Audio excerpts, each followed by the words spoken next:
주님이 오늘 우리에게 주신 말씀은 마가복음 10장 1절부터 8절까지 말씀입니다. 예수께서 거기서 떠나 유대 지경과 요단강 건너편으로 가시니 무리가 다시 모여들거늘 예수께서 다시 전례대로 가르치시더니 바리새인들이 예수께 나와 그를 시험하여 묻되 사람이 아내를 버리는 것이 옳으니까? 모세가 어떻게 너희에게 명하였느냐? 모세는 이혼 증서를 써주어 버리기를 허락하였나이다. 너희 마음이 완악함으로 말미암아 이 명령을 기록하였거니와 창조 때로부터 사람을 남자와 여자로 지으셨으니 이러므로 사람이 그 부모를 떠나서 그 둘이 한 몸이 될지니라. 이러한즉 이제 둘이 아니요 한 몸이니. 예수님께서 자리를 옮겨 요단강 건너편으로 옮겨 가셨습니다. 하지만 거기에서도 사람들은 예수님 앞에 모여들었습니다. 예수님은 그들을 만나사 그전처럼 이들에게 주님의 가르침을 전해 주었습니다.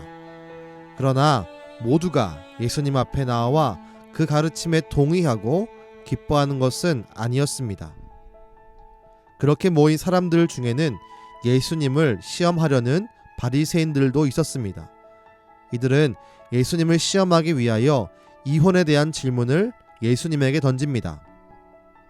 사람이 아내를 버리는 것이 옳은 일입니까? 이 질문에 대해 예수님은 결혼의 참 원리를 말씀하십니다. 모세가 이혼을 허락한 것은 하나님의 뜻을 무시하는 사회에 바른 질서를 세우기 위한 일이었습니다. 하지만 바리새인들은 하나님이 이혼을 정당하게 허락한 것이라고 오해했고 이 말씀을 악용했습니다. 그로 인해 하나님의 창조의 원리는 무시하고 사회의 질서를 무너뜨렸습니다. 우리 모두가 반드시 알아야 하고 기억해야 할 성경적 원리가 있습니다. 결혼 제도를 만드신 분은 사람이 아니라 하나님입니다. 결혼의 배후에는 하나님의 권위와 하나님의 뜻 그리고 하나님의 계획이 있습니다. 그렇게 바리새인처럼 이혼을 합리화하는 것은 하나님의 권위에 도전하는 것과 같습니다. 결혼은 사랑하는 사람과 행복한 삶을 기대하고 바라며 하는 것입니다. 그러나 결혼이 이것만을 위해 하나님이 주신 것은 아닙니다. 하나님은 우리의 결혼 생활을 통해서 그리스도의 사랑을 알아야 한다고 말씀합니다. 결혼 속에서 우리는 그리스도와 교회와의 관계를 알 수 있습니다. 자신을 바쳐 교회를 사랑하시는 예수님 그 사랑의 크기를 체득할 수 있습니다. 또한 결혼 속에서 우리는 가정을 이루게 됩니다. 그리고 그 속에서 우리를 사랑하시고 포기하지 않는 예수 그리스도의 사랑을 배우게 됩니다. 그렇기에 결혼은 그저 개인과 개인의 행복만을 위한 제도가 아닙니다.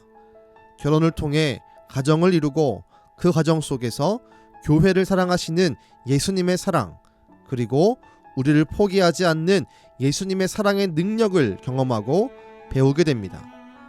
그렇기에 우리는 결혼을 포기해선 안 되며 가정을 깨어내어서는 안 됩니다. 교회가 예수 그리스도와 한 몸이듯이 우리의 남편과 아내는 하나님이 주신 한 몸입니다. 바라기는 우리의 가정이 이러한 주님의 사랑과 영적인 연합으로 세워지길 주님의 이름으로 축원합니다. 기도하겠습니다. 주님, 우리에게 가정을 주시고 그 가정 속에서 예수님의 사랑을 실제적인 모습으로 배우게 하시니 감사합니다.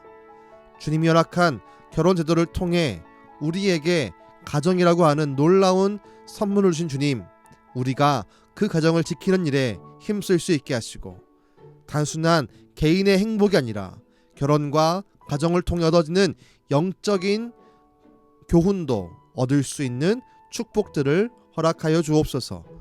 오늘도 우리와 하나 되길 원하시는 예수님의 이름으로 기도드렸습니다. 아멘.